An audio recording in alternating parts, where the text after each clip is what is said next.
Welcome to the Surface Transformed webinar hosted by our good friends at Hardman. Who you have here today. My name is David Bundard. For those who don't know me, I'm the chairman of the company, and we've got here Kevin Johnson, who's our chief executive, and Michael Cunningham, who's our chief financial officer. So if I could just hand over to Kevin, ask him to share screen, I'll now go mute, and we look forward to the presentation. So, usual disclaimer at the start of all of these types of presentations, and I won't go into that, but it'll be there for you to review at your leisure.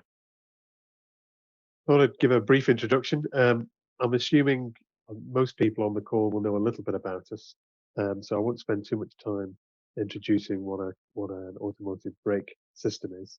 But for those that perhaps aren't as familiar as others, there's a little schematic here that shows that all cars have to have a braking system to stop the car.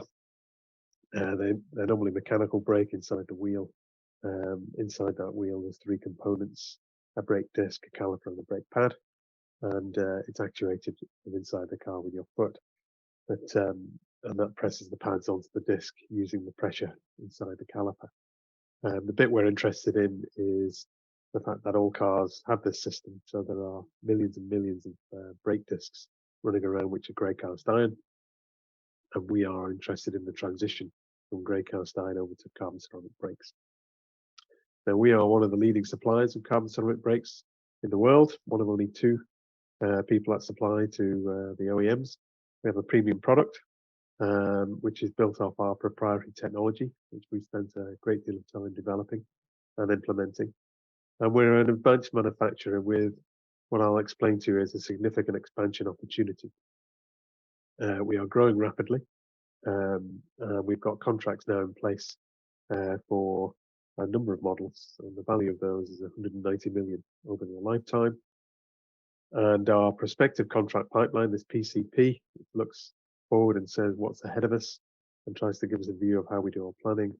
That's increased considerably over the last sort of 18 months and is now worth over 400 million on top of the 190 of the contracted models. And that's what's driving that significant opportunity for expansion. So our proposal is really to expand the facility and build our capabilities up to give us a capacity of 150 million per annum.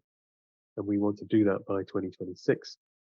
And the way we're proposing to do that is by, one, doing the placing we've done in the open offer, but also supporting it through profitability and free cash flow that will generate over the coming years. And it's worth just reminding everybody what the addressable market is. We talk about an addressable market of over 2 billion. And in that, we talk about cars above sort of 50, 75,000 in the retail price could adopt ceramics on the main braking axle, so on two corners, and the cars above 75 could adopt it on all four corners, so both axles going forward.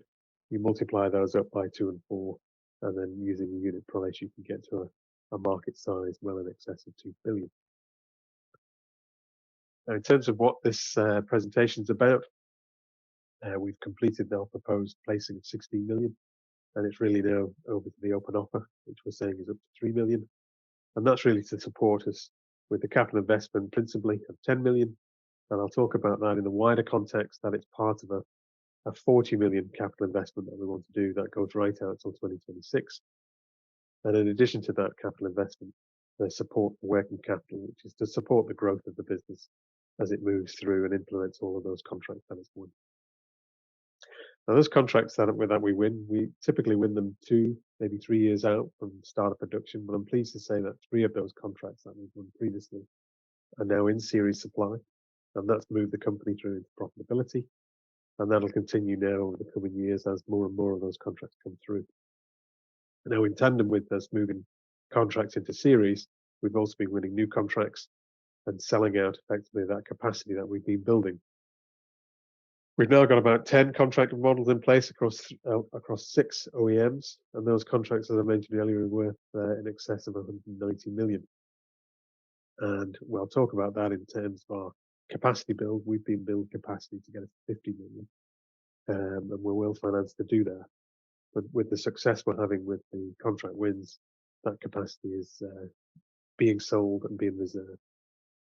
Now, what we must do also is keep an eye on that pipeline, this PCP. because that's where we'll be seeing our development of the business going forward. And that is growing and accelerating. It's coming at us even faster from our existing customers. So those customers that are already given us contracts. And that PCP is worth over 400 million lifetime value.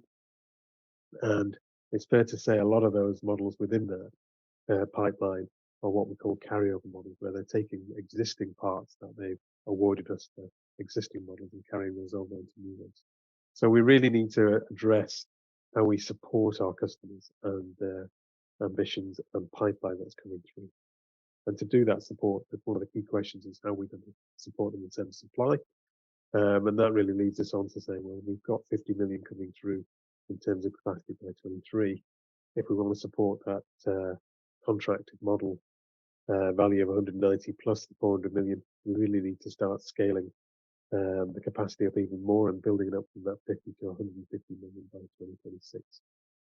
And one of the key requirements there is that we want to try and not just support the customers, but get ahead of that demand curve. So we've not only got the capacity there, but we've also got resilience in our capacity as well. And to really bring that all together, the investment we're making now is part of the wider investment, as I mentioned, where we'll be supporting that capacity growth with free cash flow as the factories become profitable. Now, I thought it'd be worth just talking about some of the market conditions because it is a challenging business environment out there, but we do think we are well positioned and to support or to combat that environment. And we are delivering some business growth with contract wins and so forth. But some of the things I'd probably want to highlight here, there are inflationary pressures, not least on energy costs, and energy is one of our major components in the manufacture of carbon solid brakes. And Michael will go through a little bit more in detail about that a bit later. But we've been working on our energy consumption for quite some time as part of our ESG strategy. So we think we're well placed in terms of mitigating some of those price increases that are coming towards us. So we think we have a plan to manage our the inflationary pressure, particularly on energy. The other key risk for us has always been execution risks in terms of scale up of capacity. And that's probably arguably been the most significant as we've been going through this scale up to 50 million. That's gone well. We're completing that process by the end of this year, start of next year, with the final pieces of equipment coming in. And we feel like we've addressed most of those risks that have been coming towards us. There are daily challenges, no doubt, but in terms of where we are, we're pleased with our progress, and we expect that to continue. And then we'll talk about how we scale up and reduce that risk going forward by not asking ourselves to sort of come up with new technology and new processes. The next key one, sort of in terms of challenging environment, is supply shortages. It's been well documented in the press around chip shortages for the automotive industry, and we get asked the question all the time about how that might be affecting us. The short answer is we haven't seen it affect us, but the reason for that is in a bit more detail is really about the segment we operate in. We're really at the top end of the automotive market, so in the luxury performance end. And when the OEMs have a supply shortage on common parts, they will always prioritize their more profitable, more prestigious and high-end models, which is what we're in as priority. So we're insulated from those supply shortages in effect. So we haven't seen it sort of come through and trickle through to us as a reduction in demand. Now, the other things around COVID, Brexit, and the Ukraine war, those are more just day-to-day management exercises for us. They are there. They do cause us some challenges on a day-to-day basis, but we manage them and we get on with the job in hand. And as I say, the last one about ESG, we are quite focused on our ESG performance, not least on, and that's coming to bear in terms of our energy consumption, but we also are active with our social and governance activities as well. And all of that really leads us back to saying, well, we are delivering on what we said we were going to do, which was deliver profitability, deliver contract wins, see our pipeline grow, and all of that's being supported with the world-class product technology that we have and the advanced manufacturing capability that we're putting in play to build our capacity. I also thought it was useful if we just remind ourselves of the drivers for that move from grey cast iron over to carbon ceramic brakes. There are a significant number of customers now making up that 2 billion of addressable market. And not all our customers in this slide. As I said, we've got 6 OEMs that have adopted our technology, but it is now recognised that it's part of the industry and will continue to be a transition across. And that transition is being driven principally by some of the key requirements of the customers, not least because cars have been getting faster and heavier over the last 2 or 3 decades, and are reaching the limitations of iron brake technology, and limitations by the fact that braking is all about transferring heat from a kinetic state into a thermal state by dumping that energy into the brakes as heat and temperature. And if you will, we're getting to the point where cars are so heavy and accelerate so quickly, particularly for electric vehicles, that they can overheat the brakes and lose the performance of the brake, which is undesirable. On top of that, brakes are wear parts. They've always been wear parts, so you can expect to change your brake disc 3 or 4 times during the lifetime of the car, and similar for pads. There's a trend in the industry to try and extend service intervals on wear parts, and then where possible, eliminate those wear parts. And that's been going on again for decades, where those extensions and reduction in the number of wear parts has been happening. And ceramics fit into that very, very well.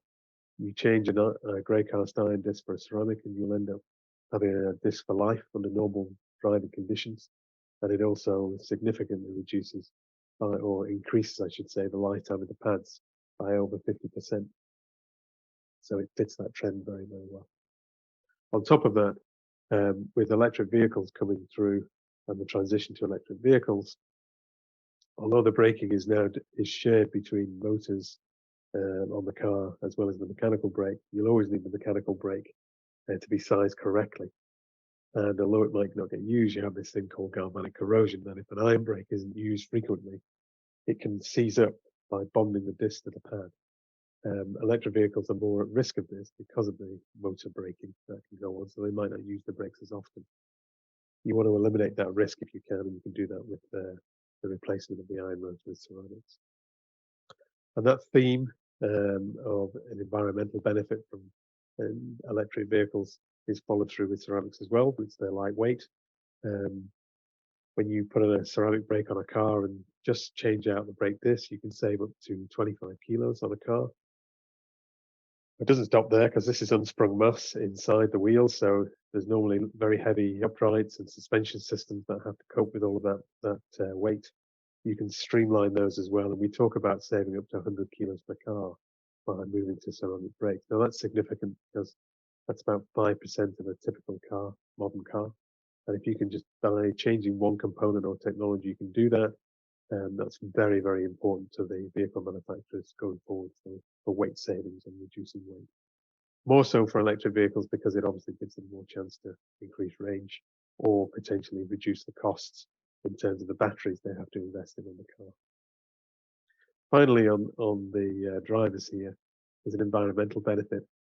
As we see cars transitioning from combustion engines to electric vehicles, the emissions from the engines are going to diminish and disappear, which brings into focus the next biggest pollutants from cars, which is now part of the focus, certainly for the EU, and it'll become the rest of the world, where they're looking at particulates generated by brake pad dust.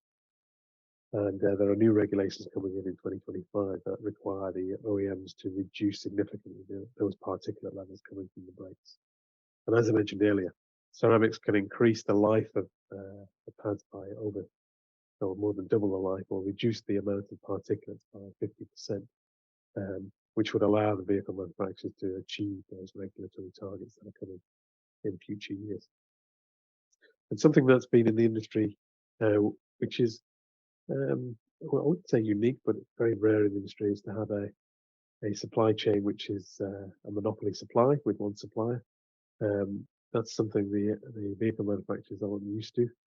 They want to have competition. They want to have capacity, risk mitigation in place. So supply security is paramount to them, and they've been working to break that monopoly supplier. And obviously, with the award of contracts that we've been seeing over the last sort of 18 months to 2 years, we now talk about being one of 2 leading suppliers for the automotive market. And it's about, so our success is supporting our customers in those solutions they need and supporting them in the needs of getting a secure supply chain. Now, something we've introduced to sort of monitor our progress as a business are these KPIs. They really look at, first of all, what customers we have. So to remind everybody of our customers, we use this numbering system to keep our customers' names confidential at their request. And if I talk about the existing customers that have given us contracts, we talk about OEMs 5, 6, 7, 8, 9, and 10. And we are engaged in numerous conversations with other OEMs, but we don't talk about them anymore until we've been awarded a contract and they become real. We're very pleased with that portfolio of customers. It's expanding. One of our KPIs is where we look at the number of customers that are giving us contracts, and we are broadening that portfolio of customers out. We've gone from 4 to 6. And that naturally, as we go forward, will mean that a concentration of sales within that customer base will broaden out as well, and we'll de-risk any concentration we've got right now. In addition to that, we've gone from having 5 contracts about 18 months ago, doubled that, 10 contracts, and that's leading us to talk about that contract value going from 43 million for lifetime to 190. And that's, when we map that out, that's what's leading us to say that we're actually reserving most of that capacity we're building right now. And it's interesting to note, if you can talk about the prospective contract pipeline, 18 months ago we had a pipeline of 164 million. We've pretty much converted all of that. So we've done what we planned to do over the last 18 months and win all of that business in our contract pipeline and converted into contracts and seen that growth over those 18 months. Now, another KPI that's important to us is carryover models. This concept of once we've won a contract with an OEM, it's both advantageous for them and us, where they put that part in their parts bin. They want to try and reduce the investment to make the next car and reduce the time of the advanced engineering they have to do. So they want to take all the parts out of the parts bin they can and carry it over to the next model. And you can see we've had an additional 3 carryover models in the last 18 months. So of those 5 contracts we've won, more than half of them have been carryover models. The others have been expanding our range, if you like, in terms of customers. And it's the importance of carryover models is where we then look at the prospective contract pipeline again, where it's now grown to more than 400 million. And at least 85%, probably a little more of that, is carryover models with those existing customers we have on the left of the slide. So it gives us a lot of confidence that as we win more and more carryover models, our pipeline is populated by those carryovers. So it gives us confidence that that pipeline is real and a level of confidence that we can convert it as we've been doing over the last 18 months. The other 2 KPIs on here, one about contract life. That's just really us measuring how we're trickling down the automotive market. When we started, we were winning contracts that were perhaps 1 or 2 years. At the very top end for supercars and hypercars. As we're moving down that market, we're now winning contracts where perhaps 5 or 7 years. And so our average has gone from 3.8 to 5. And we expect that to continue as we win more contracts in the future. And the final one looks at profitability. There's always an incubation period between winning a contract whilst the vehicle manufacturer does all of its integration of all the systems on the car to be able to then launch it into series supply. And so although we do get some modest revenues for development during that period, most of the revenue comes once we get into series. So hence it's pleasing to report that we didn't have any in series 18 months ago, but we've now got 3 of those models in series with OEM 6, 7 and 8. And that's driving our profitability. We'll continue to drive our profitability in the coming years. Now, if I can just give you all an update on the progress we've made on our phase 2 capacity, which would take us up to 50 million. We did this investment, I think it was just about over 18 months ago, as part of our last fundraise. And initially, the target was to go to 35 million capacity. But as we've just explained, the requirements from the customers and the demand has meant that we had to change our strategy on manufacturing. And we were able to do that and move to a plant flow. And that also gave us this benefit of moving and getting an extra 15 million of capacity for no extra investment. So We now talk about implementing our capacity of 50 million. And that plant flow has given us significant benefits and improvements with what we do in other areas, but I won't go into them, except to say it was the right thing to do to move from cells to plant flow. And we continue to follow that philosophy going forward. So that investment to go from cell one, which we'd invested was 10 million. We invested another 10 million into going to phase two. So cumulatively now we've invested 20 million in our equipment to build our capacity, and that's given us 50 million capacity to do what we want to do. And so payback for us is when it's at full capacity is less than 12 months. But the challenges for us really were about scale up. Moving to plant flow, we've increased some of the size of the furnaces we use. So there's been a lot of work on how to design those correctly. And in addition, we've also moved from certain technologies for some of our equipment from batch processing to continuous processing. And again, there's been quite a lot of work in understanding and making sure that the risks of moving to those new technologies have been mitigated. Most of the kit is in. We've got some more kit due with us in Q4 of this year, which will complete, if you like, all of the key furnaces that we need and allow us to start implementing that capacity during the first half of 23. And the other challenge for us has been with our own supply chain, trying to maintain the timing plan that we had. I think we're probably a few weeks behind, but it's well within our contingency that we had. We've certainly seen pressures on some of the longer lead time items. So to build our capacity, we always talk about some of the equipment needing 12 months. And we've had to work with the supply chain to move our critical path where we've seen things like graphite insulation and graphite parts for equipment, which have been on a longer lead time than they would normally be because of the global disruptions going on. But I'm pleased to say that those have been managed and we're still on track to deliver the capacity as planned. Now, if I look at how that capacity sort of pans out over time, as I say, this capacity will come on stream, and you can see as we move through with those grey bars on this slide, that our capacity will increase during the first half of 2023. The line on the chart is the customer demand from those contracts we've won, with the customer timings that are in there. You can see by the time we get into sort of early 2024, our capacity would be breached by that customer demand. About 19 months away, but we don't want to be waiting until we breach that capacity. That just creates too much of a risk. We actually need to be looking at where we have headroom in our capacity and give ourselves some resilience because things will break down. There's always downtime on furnaces that we have to plan in. So we like to give ourselves some headroom on that grey bar compared to the line, the demand. So working back, we think we've got about 12 to 15 months to deliver where we start to breach that resilience risk on our capacity. And as I say, it takes about 12 months for us to implement new capacity. So in terms of what we need to do, we've really identified the need to expand our capacity to support those customer contracts. And for those of you who already know us and maybe been to site, our current site is capable of expansion up to 75 million with the current footprint. So the phase 3 or 3.1 of our capacity build will be to take that capacity up through 23-24 and invest in effectively equipping the entire plant that we already have and bring it up to 75 million. And that will give us the headroom that we need as we enter 2024 to support the customers and give us the resilience capacity that we need. Now, just to give you a bit more information around how that capacity for phase 3.1 would work.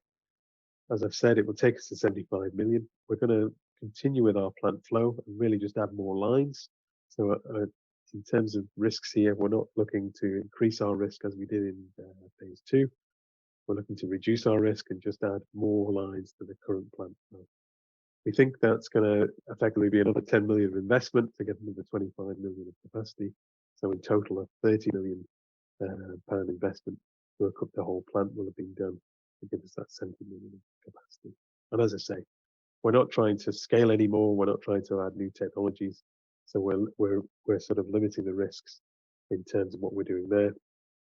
but we are filling the plant. So one of the risks we do have to think about is what do we do beyond phase 3.1, now 75 million, because we've got a pipeline coming towards us that is big and it's accelerating. That leads us to going back to that graph and saying if we look further out than just 2024 into 25 and 26 and plot that customer demand and do the same analysis, pipeline as well as the contracted models, you can see that we'll actually breach our phase 3.1 capacity sometime in the sort of 24 months time from there, which again requires us to do something, because if we go back and say, well, okay, we're 24 months out, but we need some headroom, so let's give ourselves some headroom on capacity, which means we probably have about 18 months before we would be in the stage of resilience risk on our capacity. We don't have any footprint left in our factory from 3.1. If we're going to add more capacity, it'll take longer because we'll need a new footprint for that, a new facility.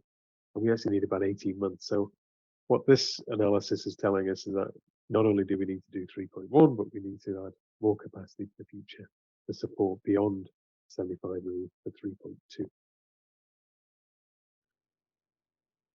What we're proposing to do, we've looked at whether we should build this new facility next door, if you like, just across the road on our current site, or whether we should build it elsewhere. The conclusion was, again, let's manage our risk.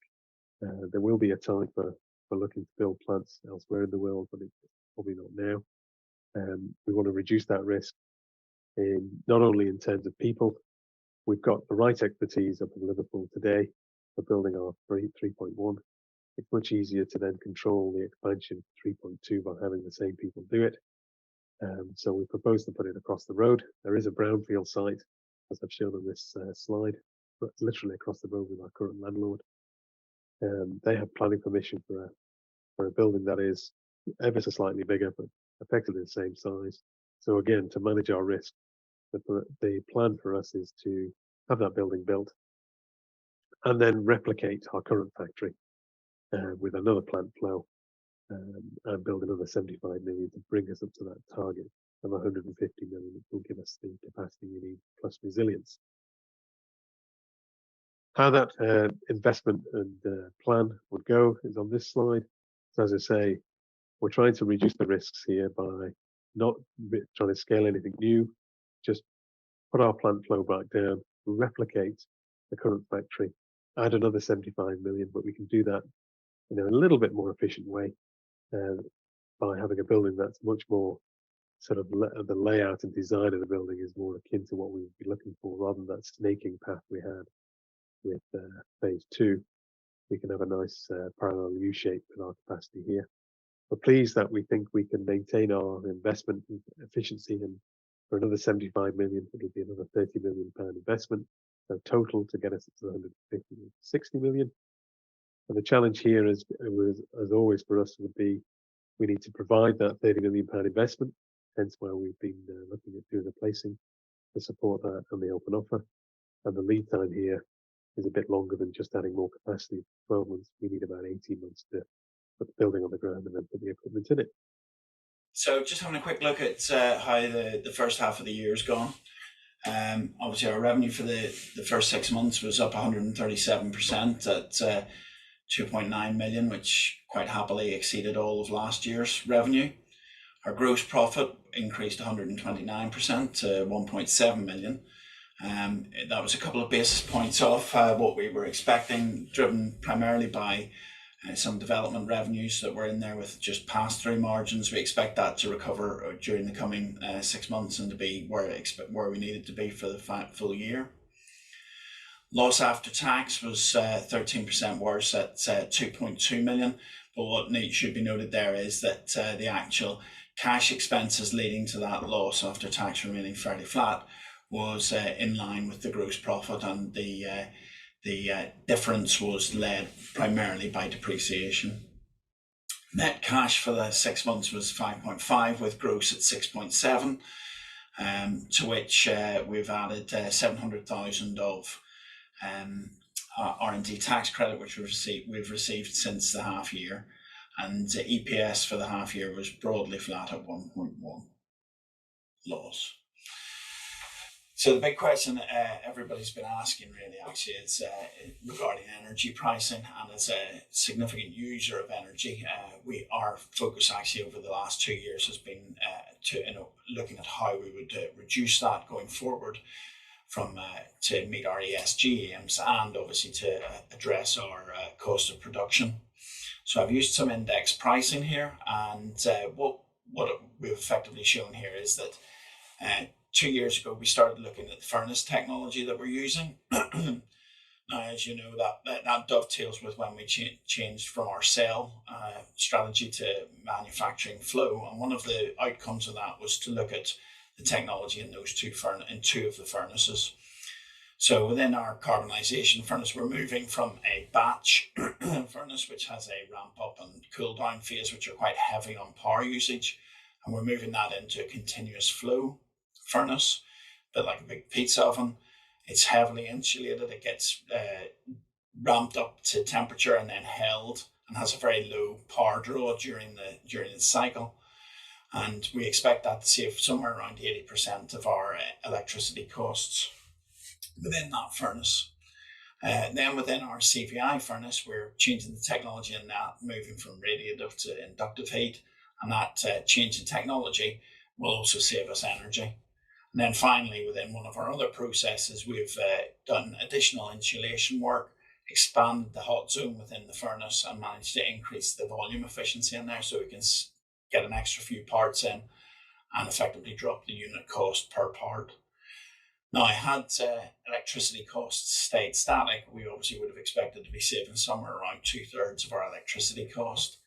As it happens, our current estimates, and this just because of timings, was pre the government's announcement on support. We expected that to be completely wiped out. In the short term, although we're not aware of how long that's likely to last, there will be some improvement due to the government support on electricity. But effectively, we expect to stand still with it as regards our electricity costs. Gas is a slightly smaller percentage of our cost of production. And again, that CVI furnace that we're using changes the way we utilise our gas, holds it longer in there, and we get better utilisation from it.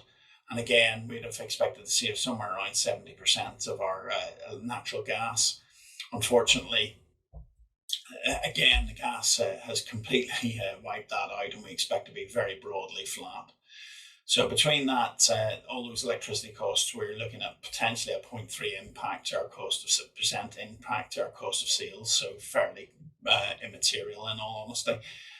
We've addressed our other raw material and labour inputs, and compared to our planning, we expect to have about a 0.8% increase. So we feel that we're in a really good place to weather the current storm with increasing prices.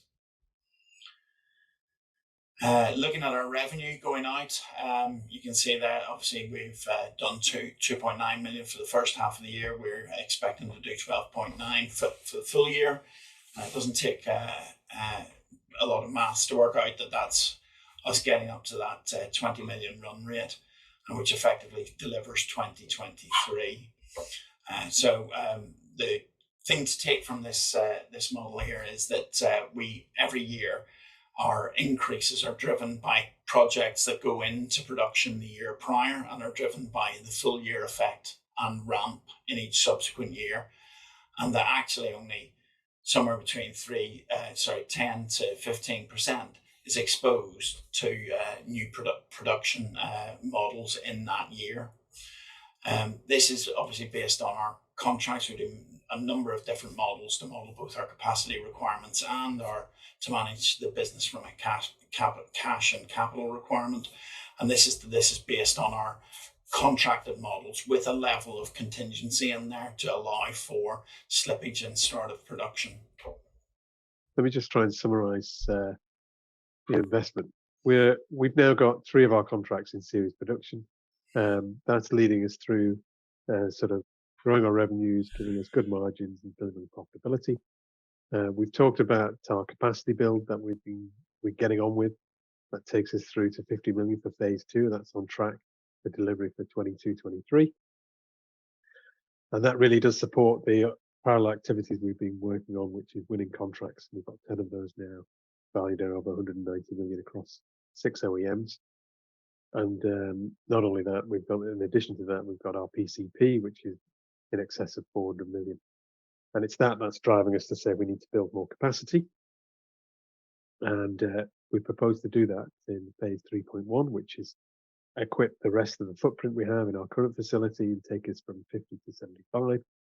And then again, managing risk, we want to replicate that across the road and build a replica factory that'll take us up to the 150 million by 2026.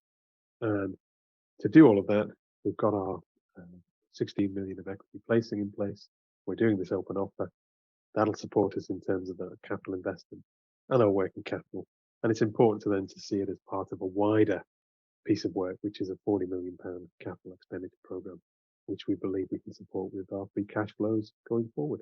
Let's go straight into questions. I'm delighted to see we've got quite a number of questions actually in the chat box. But let's begin with the questions that were asked beforehand, because I think the first one we get asked all the time, and I think Kevin's presentation dealt with it. But it's from Alan Firth, who says, given the company has funds to reach 50 million revenue capacity, please comment on why you're raising now in a weak market. And I'll answer that because, as I said, I think Kevin has answered the question. We're raising the money now because we need it now. The 50 million pounds is sold out. We've actually got that demand, more than that demand now, and we need to go on and build to beyond. And even 75 million isn't enough now. This is a good news problem. It hasn't felt like that, but it is a good news problem. But it's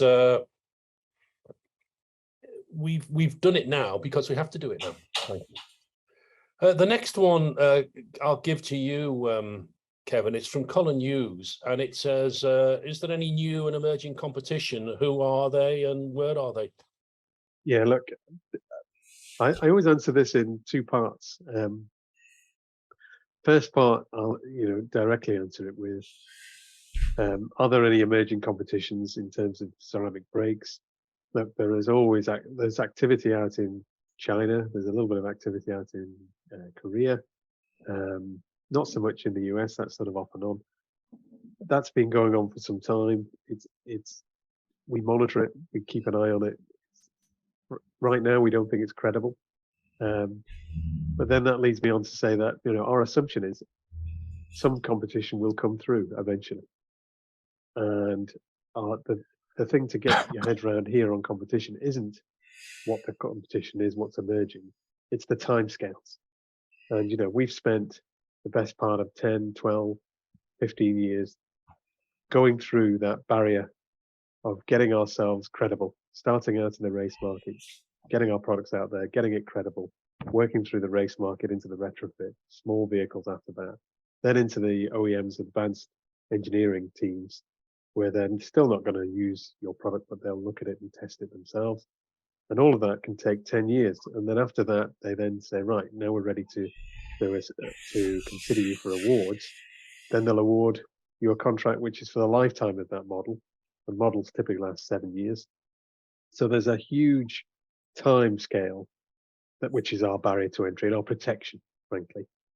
That's not to say that it's easy for someone to emerge as a competitor. We just assume they will. But frankly, we've got our plan for the next 5 to 10 years, and that's what our protection is. So hopefully that answers the question in sort of two different ways. One is I'm not so worried about it because it's difficult, but also just think about the timing, and even if they do come, we have enough time to do what we want to do. Yes, there's quite a big moat, isn't there? The other advanced question is coming from Dion Stewart, who I'm given the nature of the question, I'm not quite sure he's understood what it is we're trying to do with production. He said, I would like to know the extent of testing that's taken place with the proposed flow system for producing the carbon discs. Kevin, could you answer that? Because we're not doing something fundamentally different. No, we're not. I think, I suppose a flow system would suggest that we are doing something different. Actually, you should think of these like Lego pieces. We haven't created new Lego pieces that do something different. We've just moved the Lego pieces around from running in a small cell that we were going to replicate, and then moving them into one continuous flow, and then having many Lego pieces in each process. So having lots of different lines that follow the same flow. So we're not doing anything different. So there's nothing to really test in terms of flow. It's just to say that instead of having discrete manufacturing cells that did the whole thing, we now just have a plant. So hopefully that dispels this idea that there's something to test, because there isn't. Yeah, it's not fundamentally different. It's there's a question in from Mark Lauber, who says, we get asked this question quite a lot as well, actually. You mentioned reserving capacity for clients. Are you requiring them to commit to take or pay in return for reserving precious capacity? Well, the simple answer is no. That we don't. They don't sign up to take or pay. But I think, are we concerned about the demand levels? The other answer is no. Michael's already mentioned it, and go through it again. We deal with risk in terms of timing rather than demand. The programs we start on and are on in terms of contract awards are ones where the customer wants to constrain their demand. They want it to be exclusive. They want it to be sought after. So the demand is considered as always available. So it isn't a case of them saying, well, we'll sign up for it. It's just going to be there. We do accept that there is a risk on the timing of that demand, which is why Michael does his two models, and we do one that looks at capacity and one that looks at our revenue guidance and says we'll use our revenue guidance with assumed delays from customers in there, whether it be 6 months or 12. And then we go, right, okay, well, that's assumed delays, but what's our customer really asking for? And then we have to build the capacity to support it. So I think we shouldn't consider the demand risk a high one. It's more about the timing of when that demand comes through. And there's a couple of questions here from Michael. One from Paul Smiddy. What's the scope? This won't take long. What's the scope for getting material grants from the Department of Levelling Up? Yeah, look, there's a little bit of money going around, but it's not material. We can see some use for some of it regarding trying to affect our energy consumption, but other than that, there's very little on the go at the moment, money-wise. Yeah, we're trying to get 1 million out of them at the moment, and frankly, I'm not holding my breath. No. I'm a more optimistic one. From Colin Hughes, which you give to you, Michael. When you look at vacancies, how many do you have now? And given your plans, how much will your headcount expand in the future? Yeah, so if you look at the headcount right at this minute, the vacancies we have is actually indicative of where we're trying to get to, actually. We currently have 10 on the go, of which 6 of those are within a graduate program that we've just commenced. We actually feel that we've got a lot of our current technical positions filled. So the amount of actual technical staff that are required are probably at the level that we need them to be. Now, some of those roles have been difficult to find. They're quite specialised, but we've managed to get those in place. And what we're really looking at going forward now is trying to develop resilience within those roles by training internally and bringing people through, and that hence why we've got a grad scheme commencing to try and do that. As far as going forward, we anticipate that we might get to somewhere around, ultimately at 150 people, we'll be in the 250 to 300 region, but most of that growth will be within productive staff, and therefore not really overhead driven, to be perfectly honest. Okay, there's a question here from a Mr. Anonymous Attendee. It's very mysterious. Can you take this, Kevin? In the PC prospective contract pipeline, is any of it with entirely new OEMs not currently in the OEM 1 to 10 list? Oh, again, the simple answer is no. Our prospective contract pipeline is based on criteria that says it's a real program with real timelines and real information in terms of specification of car and so forth in there. So that's how we build that pipeline up. So anything more speculative than that, is outside of that. To give you a bit more colour on that pipeline, I think about it. I think, as I've mentioned in the presentation, it's over 85% is carryover, and probably virtually all, but not quite all, is from those existing 6 customers. And there's a nuance there with a little bit in there from a customer of ours, but it's we've had business with them for track cars rather than road cars, so we don't quite count them. They fall in between. So the simple answer is no, but it's basically existing customers and a majority of carryover models. Looking at your track record of delivering finished goods to customers on time and on spec, how does it compare with other automotive suppliers in the brake segment? I think it's fair to say, I mean, I'll partially answer this, I'll hand over to Kevin. Yes, we're late, but it's not, sorry, the delivery of the contracts are late, but fundamentally, it's not been us who's been late. It's been the customer's start of production dates that's been late. And certainly in my experience, I don't think we're any better. Well, actually, I think we are better in some respects. We're certainly no worse than other automotive suppliers in the brake segments. And we have no customer situations. And I've had no customer situations. Kevin, do you want to add anything? No, not really. I mean, look, we've already flagged that we think that the main risk is, when does series production start from a customer's perspective?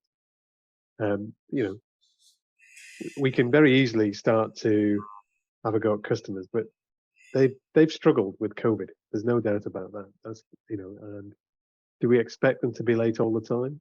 Well, we plan for it, but we don't expect them all to be. They have a better record than they do of late. So it's worth saying that I think COVID has affected them. The disruptions in supply chain have affected them, but overall, they want to try and stick to their schedules as much as everybody else, because it's what they're trying to achieve with their business. So honestly, I wouldn't compare us to others. I'd just focus on what the customer's doing and try and support the customer as best as possible. Yeah, I mean, getting SOPs right is a huge issue, and we have. I don't know if you want to add, Michael, the contingency you now build into your forecasts on SOP contingency, because it's been, I think every one of them has been late, hasn't it? Yeah, I mean, I touched on it when I was talking about future revenues, and we have 6 months contingency, and for some customers 12 built in, so that we take account of that, because generally they've been late to this point. I'm quite confident though that actually certainly the established OEMs, I'd expect to get back to the stage where they were pre-COVID, where things aren't late. That's certainly my experience. My experience too, you and I have talked about this. I don't actually remember the Germans being late on SOPs. No. They used to be to the day. Yeah. It's most unusual. So I do think it'll get better. Nonetheless, we have taken quite significant contingencies. Yeah. Kevin, do you want to take this about options? How much of this, from Colin Hughes, how much of the confirmed order book and the prospective pipeline is the OEM's best guess of the take-up on ceramic brakes as a customer option or a standard fit? Yeah, let me answer that. So some of our contracts are for options rather than standard fit. But I think the customer wouldn't use the word best guess. I think they would use their knowledge of what's gone before. So some of our contracts are for options that they've already got experience of with ceramics for other cars in their portfolio. So, I can't give you the option take rate, but they use a take rate that is conservative, and is based on their knowledge of what's happened before. And then they normally build, if the demand should be, they expect it to be higher, they would have a flex in there. So we always typically have a 15% flex, which they want us to have in our capacity, which is part of resilience, but also part of the uncertainty of not quite knowing what the take rates are for options. But that's how the customers manage it, with saying, well, can you give us a flex on capacity? And we build that into our resilience that we have in our plant to be able to support. We also get good visibility in terms of knowing we're integrated into their systems where they know exactly what they're building for the next sort of firm for 8 weeks, I think it is, and tentative to 12, and then we have visibility right out for some customers for the next 12 months. Yeah, the only thing I'd add as well is the way the auto industry works is they actually have more control over options than you think they have, because they actually insist on their dealers taking options in there, and they have targets for the options. So there's quite a lot goes on between the vehicle manufacturers and the dealers on options. But actually, options, I think I can only think. You help me here, Kevin. I can only think of 1 or 2 cars that are options. The rest are standard fit, I think. But yeah, there's at least two, maybe 3 I can think of. Yeah. Okay. Anyway, so most of them are standard. Yeah, Michael, you take this one. Could you have considered a different method of raising capital rather than a placing? Being pre-profitability, in all honesty, no. It wasn't really an option. The truth of the matter is that commercial banking is not there for companies that are pre-revenue. They want companies that have cash around them, and ultimately there was nowhere to go on this one other than a placing. ST announced a recent Capital Markets Day, the expansion of R&D to embrace braking systems. What is braking systems' initial workload plan to be? Kevin, do you want to take that? Because it's a very interesting question, actually. It is an interesting question because it's something we don't talk about or have the opportunity to talk about. We've made a significant investment in both equipment and people over the last sort of 18 months, 2 years.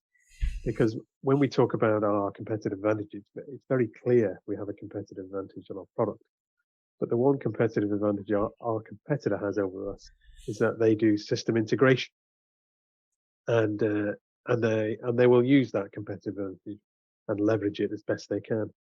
The second part of that is that our technology is arguably not being exploited as significantly as it can be, because we end up designing and sizing our product to fit in the system based on on what people know from historically from ceramics, rather than what we know about our product. So to reduce that competitive advantage and also allow us to start taking advantage of what we know our materials can do and our products can do, we need to be able to enhance our system integration capabilities. And what that really means is, that doesn't mean we're going to go out and start saying we want to make calipers and brake discs. That's not the idea. They will continue to be made by caliper manufacturers and brake pad manufacturers. But somebody has to bring that system together and work with the OEM to say, well, this is how the system works on the car. It's sized correctly for the car. It has no issues in terms of modulation or vibrations and all of those things. That is the area where you say you need dynamometers so you can simulate on a bench what happens in the car, and you need brake system engineers that can then do those calculations and do the engineering to say this is how it should work. Now, we've started that, and we'll continue to work on that. And the investment we've made in kit is certainly north of $1 million, probably somewhere between $1 million and 1.5, I'd say, something like that, in dynamometers. So, and we've recruited people that are now embedded in the business that are starting to work with our customers and the wider team to bring their skills up so that we can start to engineer systems. The big advantage for us, and now I'm going to look out sort of 5 years, 3 to 5 years, it's not short term, is that we believe our technology can be shrunk in terms of its size by engineering the system better. And size matters not just from a weight or packaging perspective on the car for the customer, but it's simply put, it's cost. The focus for us as a business is not going to be on developing our product as a brake disc anymore. The focus is on driving down costs for the future. Michael's already mentioned it. We have a very detailed cost plan that allows us to reduce our cost maybe by half. On top of that, we believe doing a system integration will allow us to reduce that even further, because we're shrinking the size and volume of the disc matters. And if we can shrink the size of the volume, we'll shrink the cost of the part as well. So that's why that it's a more holistic picture to say we're investing in systems and system integration, because it will take advantage of our product in the future. who says, with 2 capital raises in succession, how can we be confident this is a good reset inflection point in the company's history? The point I'd make is last time we did not say, well, rather last time we said what we did in the future would be a function of the speed at which the new orders came towards us, and they've come towards us at a much faster pace than we expected. But we can say now that looking out, even at 75 million, the sort of free cash flow, I think it's about 30 or 40 million at 75 million sales, isn't it? At that sort of 30, 40 million, you can almost build a factory every year. Not quite, but because there's tax and all sorts of other things to come into place. But the free cash flow we're starting to chuck off in maybe, let's say, 24. That sort of free cash flow means that it is a major reset. It is a major inflection point. You can't absolutely guarantee the future, but this is a big issue. This really does take us to maturity. I can say that quite explicitly. And the second part of Chris's question, Michael, and I pass this straight over to you. Is there enough conservatism based into your profitability targets, cost expectations, etc.? Yeah, well, the first bit, actually, the bit of Chris's question I would comment on actually is about saying that we've got worse financials. We are, just to make clear, we are still forecasting profitability for the year end. By all means, that has always been very back end loaded this year. So that's that thing. As far as conservatism, yes, we have an awful lot of conservatism built into our planning. As we've said, every customer has at least 6 months built into their start of production. That in itself gives us a lot of headroom as regards our revenues and profitability on each year. Yeah, it's also mentioning pricing, because our pricing's fixed. Yeah, pricing. Yeah, exactly. Pricing's fixed, and and the other bit that we've always focused on up until recently, our product. We've always been focused on product development. Going forward, we have focused very heavily, and we will be focusing very heavily on process development, which will be about bringing down our cost of production and maintaining our margins. So, as I say, we have the costs in there for those for that development, but we haven't recognised any of the cost downs that we anticipate coming from the projects that we have going.